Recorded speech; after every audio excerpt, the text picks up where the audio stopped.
जय हिंद जय भारत में रेबल सदानंद पति। देश में जब भी वीरों की बात होगी, ऑब्वियसली कि सबसे पहले हमारे सेना की बात होगी, इंडियन आर्मी की बात होगी, इंडियन एयरफोर्स की बात होगी, इंडियन नेवी की बात होगी, हमारे पैरामिलिट्री फोर्सेस के वीर जवानों की बात होगी, रेजिमेंट्स की बात होगी, और यही होना भी चाहिए। लेकिन आज केंद्र के सरकार के जो वीर है ना, वो आज हमारी सेना से भी बड़े बनने जा रहे हैं। जिस तरीके का मीडिया प्रचार इनका होता है, number 1 Akshay Kumar, number 2 Kangana Ranaut, number 3 Sunny Deol, number 4 Ajay Devgn, number 5 Godi media. अब ये वीर हैं, और इन वीरों के बारे में अगर आज बात ना हो और व्याख्या ना हो तो कुछ अधूरा सा लगता है। आपने देखा होगा कोरोना काल में पीएम केयर फंड बना, तुरंत ही अक्षय कुमार जी आगे आ गए। और जब सोनू सूद जमीनी लेवल पे महाराष्ट्र में कोरोना काल में बिहार बंगाल के मजदूरों के लिए गाड़ियां प्रोवाइड कर रहे थे, तो गोदी मीडिया उनके पीछे हाथ धोके पड़ गई। अलग अलग तरह के मैसेज आने लगे कि सोनू सूद ने एक ही दिन में इतने सारी बुकिंग की। यानी जो व्यक्ति ग्राउंड लेवल पे आके हमारे गरीब भाई मजदूर भाई बहनों के लिए कर रहा है, वो गलत है। और जो भी बीजेपी की सरकार का गुणगान करे, कंगना रनौत जी जिन्होंने एक पिक्चर बनाया था मणिकर्णी का, और वो तुरंत ही आ गई, जिनका ऑफिस तोड़ा गया था महाराष्ट्र के डिपार्टमेंट के द्वारा, बीएमसी के द्वारा, क्योंकि उन्होंने इलीगल कंस्ट्रक्शन किया था। लेकिन बीजेपी ने उन्हें हाथ काट दिखा दिया कि एक लेडीज है, औरत है, उनके साथ अत्याचार हो रहा है। ये वही बीजेपी है जो पिछले 25 साल से ठाकरे परिवार को अपना मानती थी, और जहां ठाकरे परिवार को उनका सम्मान नहीं मिला और ठाकरे परिवार ने हक के साथ अपना सम्मान लिया, आज वो गवर्नमेंट बैकफुट पे है। उसका ताजा उदाहरण बंगाल में। लेकिन आज कोरोना के वीरों की बात होगी, बीजेपी के कोरोना के वीर, गोदी मीडिया के कोरोना के वीर की बात होगी। अभी कुछ दिन पहले कंगना रनौत ने अपनी ट्वीट में एक बात कही कि माननीय प्रधानमंत्री पिता तुल्य है देश के लिए। तो मैं एक बात बोलना चाहूंगा, अगर कोई पिता अपने देश की संपत्ति को बेच दे, अपने घर की संपत्ति को बेच दे, उसे सार्वजनिक तौर पे ना करके प्राइवेट कर दे, तो क्या हम उन्हें पिता मान लेंगे? क्या ऐसे पिता की हमें जरूरत है? किसी की भी जरूरत है क्या? मुझे नहीं लगता। कम से कम ये मेरा पर्सनल ओपिनियन है। जो भी मेरे साथ होंगे इस सेशन में, वो इस बात पर यकीन अवश्य करेंगे। सनी देओल, बीजेपी किन किन लोगों को टिकट देती है आपको समझना होगा। 2.5 किलो का हाथ सनी देओल, जो पढ़ता नहीं है, उठता नहीं है तो उठ जाता है। बहुत सारे डायलॉग, तारीख पे तारीख, तारीख पे तारीख, इनके फेमस डायलॉग थे, आपने सुना होगा। क्या कोरोना में आप में से किसी ने सनी देओल को आते हुए देखा है सड़कों में? क्या कोरोना काल में किसी मजदूर की हेल्प करते हुए देखा है आपने कि सनी देओल आए? नहीं होगा। मैं आपको बताना चाहूंगा, ऐसा नहीं होगा। उसका रीजन केवल एक है दोस्तों, क्योंकि जो फिल्मी सितारों की ब्रांडिंग की गई ना बीजेपी को जिताने के लिए, कैंट का पानी शुद्ध पानी, कैंट का आरओ दे शुद्ध पानी, सनी देओल की माताजी हेमा मालिनी जी। कमाल का विषय है, मथुरा की सांसद बनती है, रहती है मुंबई में। जब कोरोना काल में मथुरा में लोगों को जरूरत पड़ी, वो नजर नहीं आए, वो तालियां बजा रही थी, वो थाली बजा रही थी। लेकिन ये कोरोना के वीर है दोस्तों। समझना होगा ये वीडियो आज क्यों बनाई जा रही है और आप लोगों से क्यों ये बात शेयर की जा रही है। इसलिए कि हम लोग उन्हें वोट देके जिताते, यह हमारी भी गलती है, ये हमारी भी गलती है। हम अपने क्षेत्र में किसी पैराशूट उम्मीदवार को जिताते हैं और बाद में वो हवाई जहाज रफाल की तरह उड़ जाता है ऊपर में, कहीं नजर नहीं आते 5 साल तक। ये है कोरोना वीर। आइए बात करते हैं अजय देवगन की। जुम्मा तुम्मा कुछ दिन हुआ, किसान आंदोलन में बड़ी बड़ी बातें कर बैठे जनाब अजय देवगन साहब। कोरोना काल में थूकना मना है, मास्क पहनना है, सभी बोलते हैं ना। आप क्या करते हैं अजय देवगन जी? आप गुटखा बेच रहे हैं। जुबा केसरी, जुबा केसरी, जुबा केसरी, बोलो जुबा केसरी। अजय देवगन जी, आप एक ऐसे प्रोडक्ट के ब्रांड एम्बेसडर है जो हमारे सड़कों को लाल करती है, गंदा करती है, हमारे फेफड़ों को कैंसर से ग्रसित करती है। लेकिन हम लोग इन्हें सिंघम की तरह देखेंगे। क्यों देखें भाई ऐसे लोगों को? क्यों प्रमोट करें हम ऐसे लोगों को? आज एक बार भी अक्षय कुमार जी पब्लिक के बीच नहीं आते। लेकिन पीएम केयर फंड में मैं अक्षय कुमार जी से एक बात कहना चाहूंगा।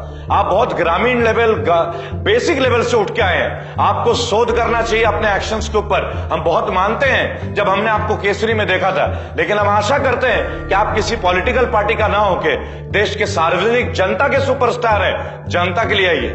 शाहरुख खान साहब इतने बड़े स्टार, कोलकाता नाइट राइडर्स के मालिक जनाब, आपको भी थूकने वाली चीजों को ब्रांडिंग करना पड़ा। बोलो जुबान केसरी। जो लोग थूकते हैं उसे आप बेचते हैं, बोलो जुबान केसरी। आप उसकी ब्रांडिंग करते हैं, करोड़ों कमाते हैं। बोलो जुबान केसरी। कहीं ना कहीं धिक्कार आना चाहिए। इस देश ने आपको क्या नहीं दिया और आप यूथ जनरेशन को क्या मैसेज दे रहे हैं? क्या मैसेज दे रहे हैं? जुबान केसरी। बोलो जुबान केसरी। शाहरुख खान साहब, पैसे की कमी तो है नहीं आपको, कुछ अच्छे प्रोडक्ट्स में लाइए। ये समय था कोरोना में, हम आपको देखना चाहते थे, हम आपको देखना चाहते थे कि हाँ भाई आप बादशाह है भी नहीं, आप तो फकीर के यार निकले, आप भी जुबान केसरी करने आ गए। अरे इतने धनवान होने के बाद भी आप लोगों को शराब, गुटखा, यही चीजें बेचने का, ब्रांडिंग का काम मिलता है। अरे भाई कुछ अच्छे काम कीजिए। लोगों ने आपको सराखों पे बैठाया है, तो ये बीजेपी के कोरोना वीर है दोस्तों। लेकिन असल में कोरोना वीर जानते हैं कौन है दोस्तों? दिल्ली में सिख कम्युनिटी के लोग जो गुरुद्वारे के अंदर लंगर चला रहे हैं, और अब सिख कम्युनिटी के लोग दिल्ली के अंदर ऑक्सीजन का लंगर शुरू कर चुके हैं। हैट्स ऑफ, सही मायनों में सर झुकाता हूं मैं आपके आगे। वाहेगुरु दा खालसा, वाहेगुरु दी फतेह। ऐसे नहीं कहा जाता। सिखों पे हमें नाज है, गर्व है, सीना चौड़ा हो जाता है। आप कमाल की शख्सियत रखते हैं मेरे तमाम सिख भाई, आपको मेरा नमन। रेबल फाउंडेशन का नमन।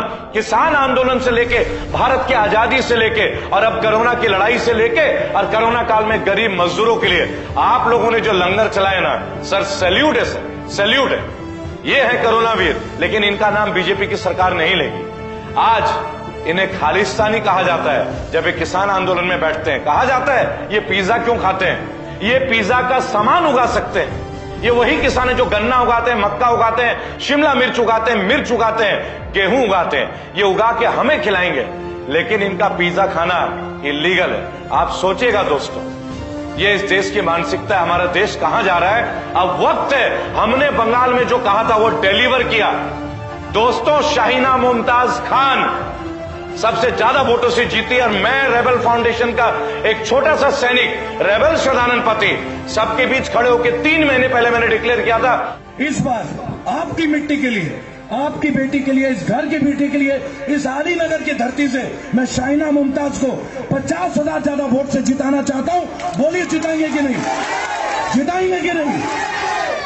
59 सीटों में मैं बंगाल में हूं, बीजेपी के एक शख्स को जीतने नहीं दूंगा।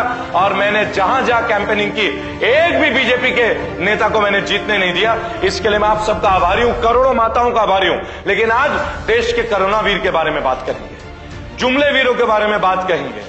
आपको याद होगा दोस्तों, ये लोग हर चीज में अपनी फोटो सेशन कराते हैं। नाव का फोटो सेशन, मूर्तियों का फोटो सेशन, रोडों का फोटो सेशन, तोते के साथ फोटो स्टेशन, गंदगी उठाना, कूड़ा उठाते हुए फोटो सेशन, बनारस में एक व्यक्ति का पैर पोंछते हुए, एक दलित समाज के व्यक्ति का पैर को धोते हुए फोटो सेशन, टीवी में इंटरव्यू। और आज जब हमारे दलित समाज के भाई जो कोरोना काल में मजदूर जीवन बिताते बिताते सड़कों पे चले गए, तब ये फोटो नहीं खिंचवाते। जो लोग रोड में मर जाते हैं तब ये फोटो नहीं खिंचवाते। जो लोग बगैर ऑक्सीजन के मर जाते हैं तब ये फोटो नहीं खिंचवाते। जो लोग बगैर आईसीयू के बेड के मर जाते हैं तब ये फोटो नहीं खिंचवाते। लेकिन ये अपने जीत का जश्न मनाते हैं। आज से इनका जीत का जश्न बंद। बंगाल से हमने एक नया अध्याय शुरू किया है दोस्तों, और इस वीडियो के माध्यम से मैं बताने जा रहा हूं आप सभी को, उत्तर प्रदेश, उत्तराखंड से लेकर हर राज्य में जहां जहां चुनाव होंगे, रेबल फाउंडेशन वहां आ रहा है।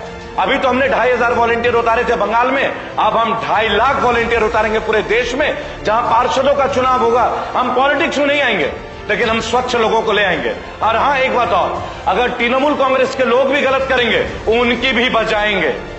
हम किसी के सगे नहीं है दोस्तों, लेकिन एक बात मैं बोलूंगा, वक्त है हम कोरोना के वीरों को पहचाने, और वक्त है ऐसे फिल्मी सितारों को हम बॉयकॉट करें जो हमारे किसानों को गलत बोलते हैं, जैसे कंगना रनौत, जैसे सनी देओल, जैसे अजय देवगन, जैसे सुनील शेट्टी। आइए इनका बहिष्कार करें दोस्तों।